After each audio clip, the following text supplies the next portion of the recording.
Assalamu alaikum rahmatullahi wa barakatuh. I am your sister Naomi. Um, I don't know, y'all.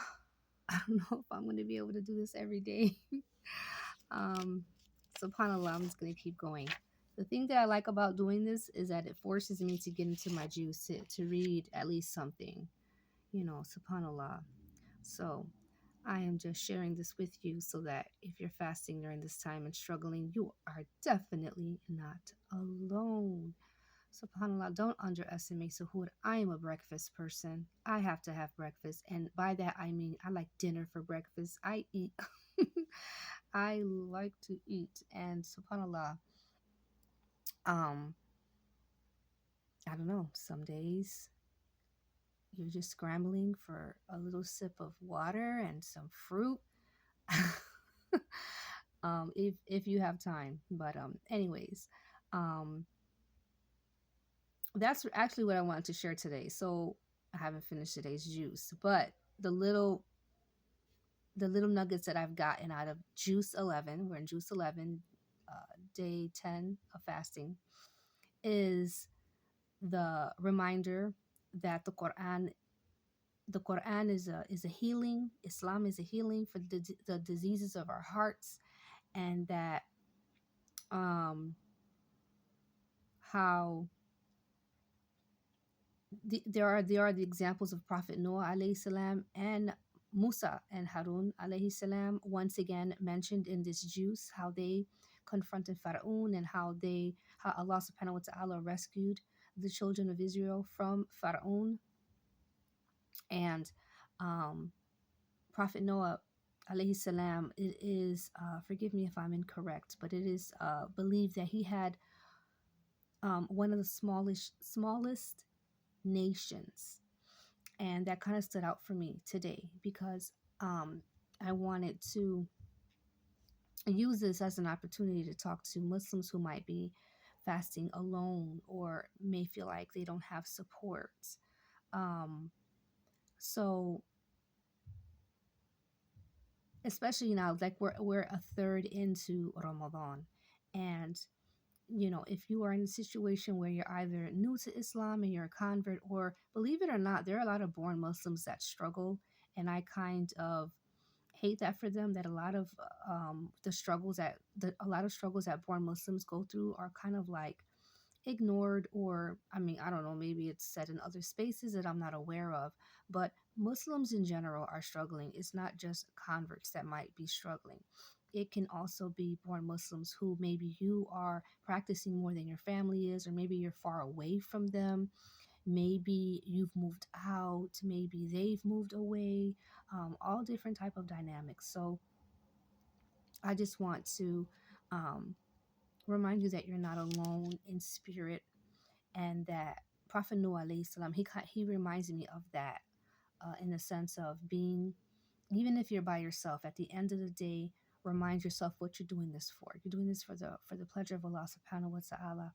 And with that, I want to encourage that even, okay, if you're a convert or Muslim in general, but especially if you're a convert and you are shy to go to the masjid. Well, first, I want to encourage that you go to the masjid. If you live in a community that has a welcoming masjid community type thing, if they have a lot of masjids have community iftars, maybe even a potluck, um, that you go, or even if like halakas, even if food isn't involved, that you go to just try to get to know, not to be too social, but kind of just get to know people, and even invite a friend or a family member that supports you, that may not be Muslim.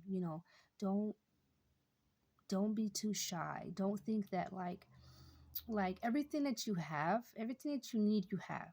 You know what I'm saying?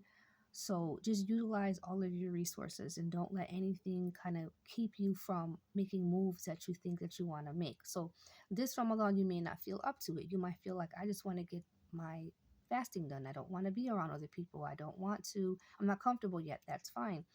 But if you feel like you want to, or you need to be around other people, especially for tarawih, or you have questions and stuff like that, just try your best not to be too shy, and don't think that Just because, like, if you have a friend or something that because they're not Muslim, they can't go with you.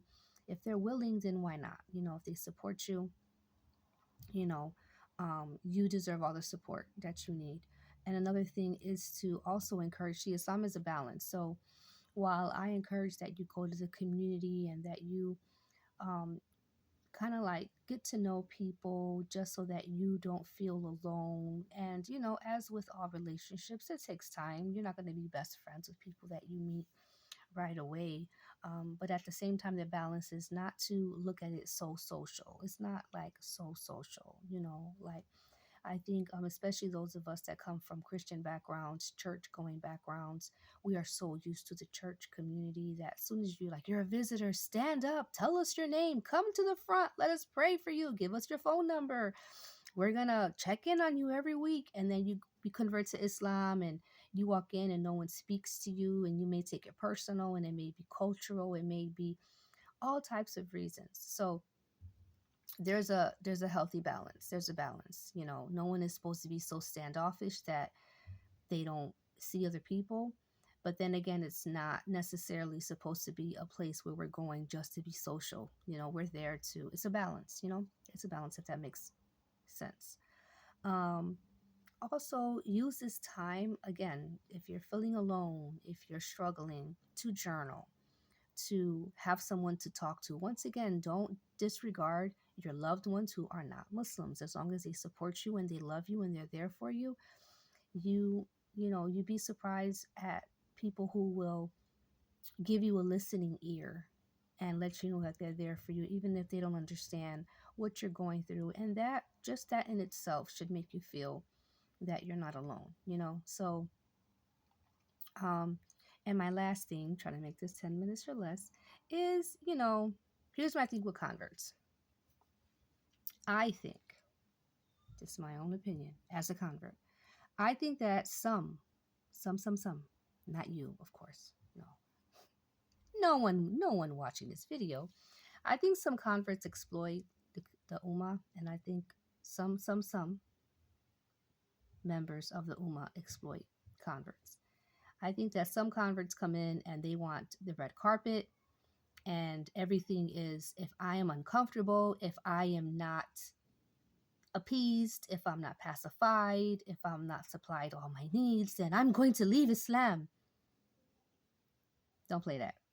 Don't, don't, don't play that. Okay. Um,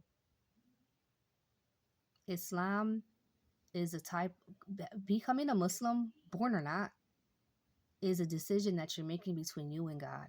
And you need to make this decision. You need to hold on to this decision, and you need to do it as if you would, as if you had to do it alone, as if everybody left the deen tomorrow, it was just you. What would you do? What would you do?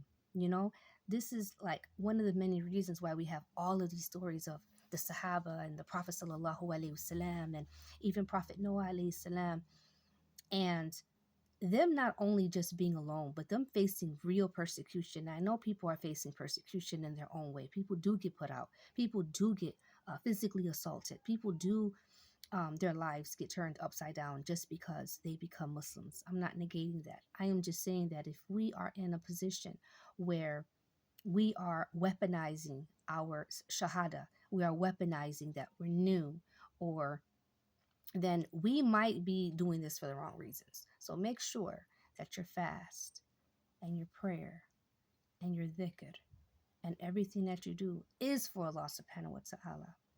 And if and when, because we're humans, we have difficulties or we have issues with the ummah, don't blame it. It's because you're a convert. Don't, in the sense of, don't weaponize and say, if it wasn't for this, I would not be Muslim. Again, I'm not trying to dismiss anyone's experience or anything like that. Maybe my personality is a little bit different.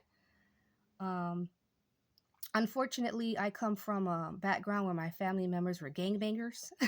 So I have that in me where it's like, I don't care what you believe. I'm going to stand on business. I don't care if you're my friend or not. I'm a Muslim because I am a Muslim now. Like, we just have to separate. We have to be able to separate and say, this community may not be welcoming, but not tie it to where, and then be proactive with making sure that we get our needs met. If it is that you're lonely, you need your sister, you need someone to help you learn how to pray, you need access to hijabs, you're trying to do a Quran class, subhanAllah, then, like I said, utilize your resources for help, and even ask again your loved ones who may not be Muslims, and who love you, and you'd be surprised. All right, assalamu alaikum wa rahmatullahi wa barakatuh.